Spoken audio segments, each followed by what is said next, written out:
And there we are.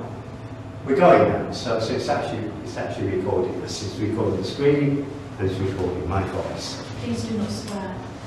No. I've said something untoward, not swear, in one of my books. I'll show you the editing bit, you can edit stuff out.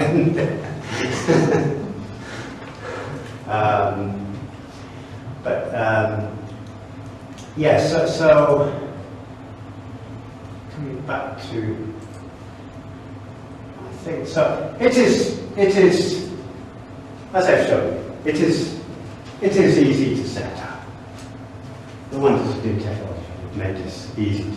Yes, it's fine. I'm happy with that. Never had a problem. Touch wood. Well, I haven't. I've set it up.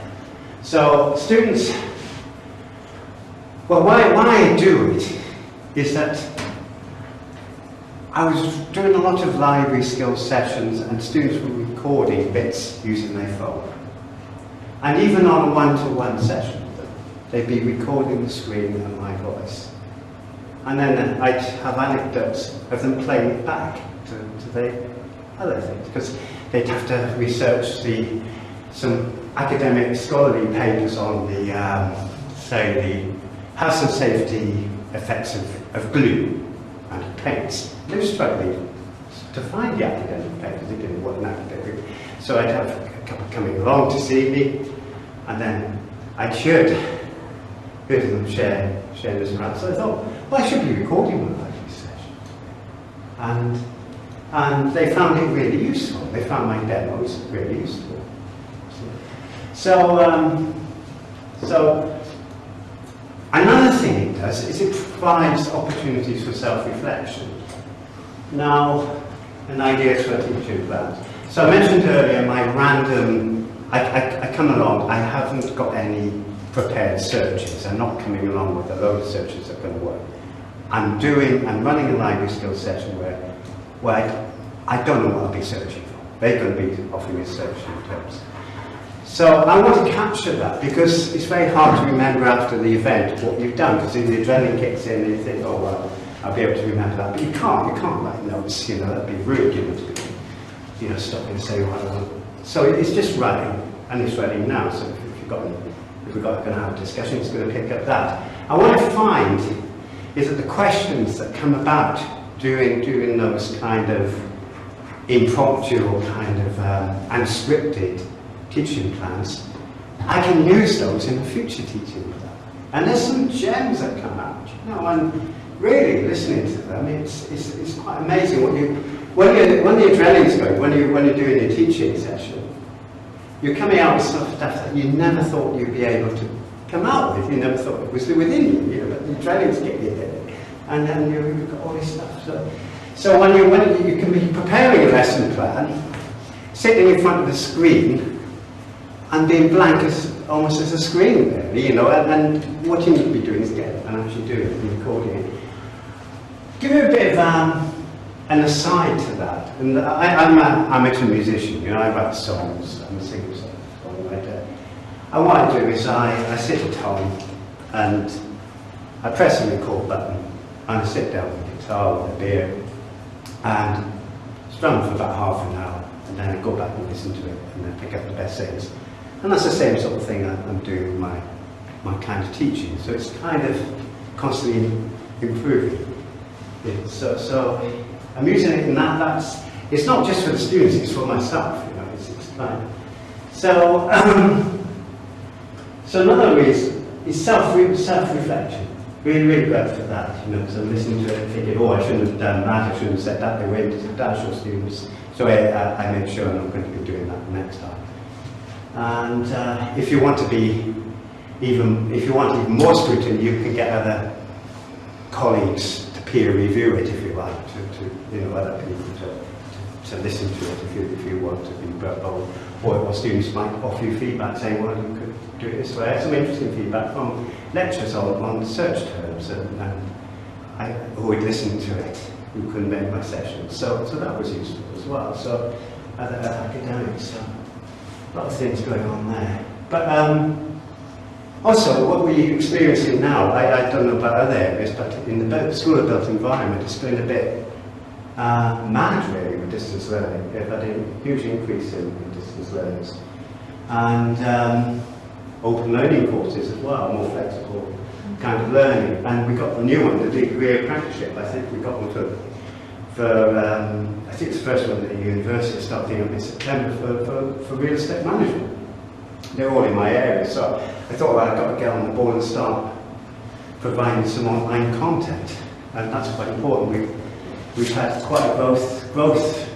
That's a growth area, and it's probably going to be. We've been looking for new markets for that, I'm sure. So, and it's a selling point. It's the fact is it's something that we can offer. You know, we're moving into the domain of the Open University. They've been doing this since the 70s. You know, they're experts at it now, but it's something that we're kind of sort of lagging behind. I think as a university, I think we just really could be offering that, and it's like a shop window. It becomes like a shop window. You know? So that brings me on to marketing, and what I found, especially with the live demos of library databases, searching for journal articles, technical reports, and law reports, everything. We were demonstrating all the content of what we have in the library. We can use those, and I can go in and cut bits out if I want to, and put them on short podcasts, short three-minute podcasts. So I can lift them out, and it's quite easy to edit video content now.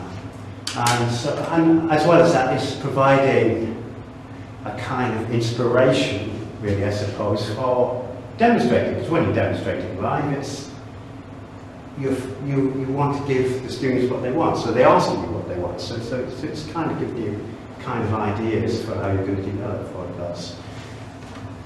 So we've got the technology enhanced learning stuff going on, so it feeds into that, I suppose. And we have the technology experimental group. So this should be one of the kind of flagships of our mission. So what do I use to capture the session? Well, I'm only using MediaSite. I said that for you just now. It's quite easy. You can use something else called Screencastify. I've not tried using that, but I've had a look at it.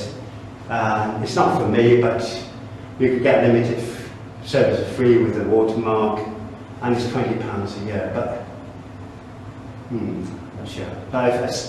And for picking up the sound, I use an omnidirectional microphone. It doesn't have to be a Jabber, it's just the one we use. There's many others on the market. But this is one I've tested. It picks up from the back of the class. So do we have any questions at this point? Is there a microphone in the classroom? Yes. There is. Yeah, that's a good question.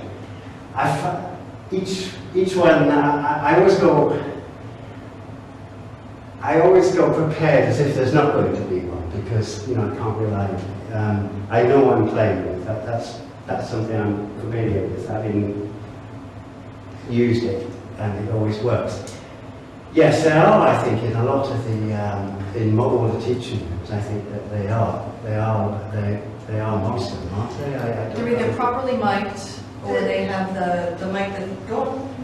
The Lumen's dock cam there, which is the thing there with the light on. Yeah, Geoff, if you just touch the loop, so oh yeah, my colleague, yeah. It's got a microphone built in. It's set to 10. Okay, so if you use that one, the sound is terrible. So you really need to know how to move it down to 2 or 3. 3 for a big room like this, or 2 for a small room. Once the volume has been changed, it stays forever. It's not like the next person logs in and the volume's back to 10 and you need to change it again. It's just a one-off process. So we use that a lot when I'm helping people with MediaSite to hire buy a microphone or hire an expensive one. Sorry, hire one from us or from IT services. So I've got instructions on changing the volume of the document, which I'll send out later.